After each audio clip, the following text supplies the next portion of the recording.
Yo! Isa na namang kabarangay natin ang ikakasal for tomorrow. At sila ay sina Joyce at Jarel. At yan, umaten tayo ng kanilang tinatawag na bisperas ng kasal dito sa ating barangay. So medyo madilim diyan at medyo dim na konti ang ating mga lightings dahil hindi ko nadala ang aking flashlight na tinatawag na ikinakabit dito sa ating phone gimbal. So ikot-ikot muna tayo at kayo na ang bahala mag-adjust ng inyong contrast sa inyong mga screen this time. So naimbitahan tayo dyan at ang tropang sanggunian ay napaunlak naman at makikita natin na talagang ang ating mga bisita sa gabing ito ay walang iba kundi ang mga taga-Kalihon. Ayan, shout out sa lahat ng mga taga-Kalihon at busy-busy ang ating nobya para sa pag-iistima ng kanyang mga bisita.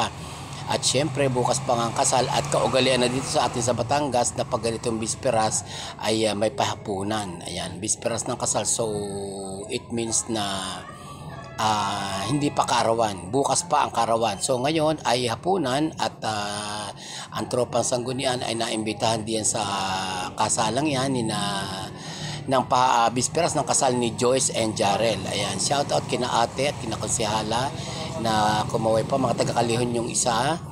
At tinignan natin at alam nyo naman tayo kailangan makakita yung mga handa at palagi natin ipinopokus ang ating mga foods at bilang isang food vlogger din ay shout out sa lahat ng mga taga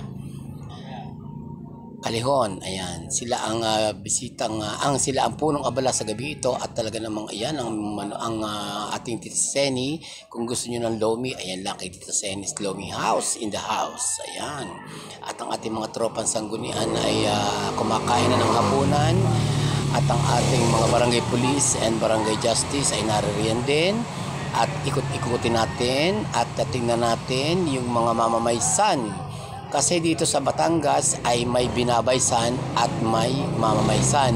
Ang binabaysan ay yung mga dinatnan na partidos ng mga babae at ang mamamaysan naman ay yung mga partidos ng mga lalaki. So shout out sa lahat ng mga taga-Kalihon and super kaway tayo with our barangay driver Topper at dahil nga may kamag-anak sila sa Kalihon, so yan kumakaway ang ating barangay driver na si Topper Gonzales kasama kanyang mga kamag-anak doon sa Kalihon. Ayan, so shout out sa inyo lahat at napakasaya ng gabi ito at kahit walang sound system tayong naririnig ay napakatahimik ng lugar at puro chika ang mga tao at kumustahan to the max at ikot-ikutin natin kahit madilim. Kayo na ang bahala mag-adjust ng inyong mga contrast dyan sa screen nyo at pagpapaunlak sa ating imbitasyon sa tropang sanggunian ng ikakasal for tomorrow na si Joyce and Jarel.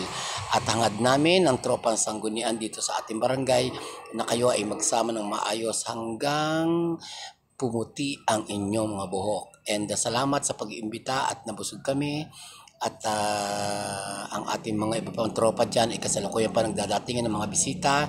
And salamat kay kay paring Romy at kay Marin Seni na talaga namang super abala sa pag-iistima ng mga bisita. At yan karating laan ng ating mga tropang sanggunian. Ayan, nagkatrabaho sa opisina.